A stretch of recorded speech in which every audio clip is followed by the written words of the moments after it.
एक बार की बात है, एक पति और पत्नी में किसी बात को लेकर झगड़ा हो गया। पति और बच्चे खाना खाकर सो गए तो पत्नी घर से बाहर निकल गई, यह सोचकर कि अब वह अपने पति के साथ नहीं रह सकती। फिर वह मोहल्ले की गलियों में इधर उधर भटक रही थी कि उसे एक घर से आवाज सुनाई दी, जहां एक गरीब स्त्री घर में बैठी हुई ईश्वर से रोटी के लिए प्रार्थना कर रही थी। फिर थोड़ा आगे और बढ़ने पर उसे एक और घर से आवाज आई, जहां से एक स्त्री ईश्वर से अपने पति और बीमार बेटे को स्वस्थ करने की प्रार्थना कर रही थी।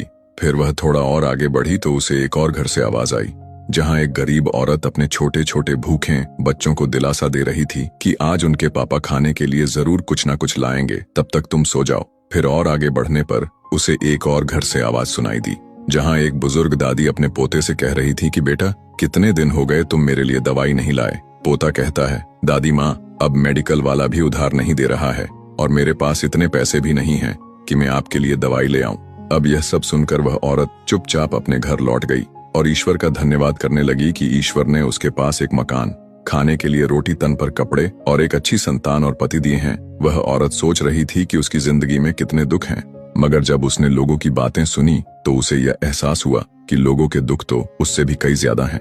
दोस्तों, कठिनाइयों के बावजूद भी अपने जीवन के सकारात्मक पहलुओं को देखना और उसकी कदर करना ही सच्ची खुशी की कुंजी है। संघर्ष हर किसी के जीवन में है, लेकिन जो हमारे पास है वह भी अनमोल है।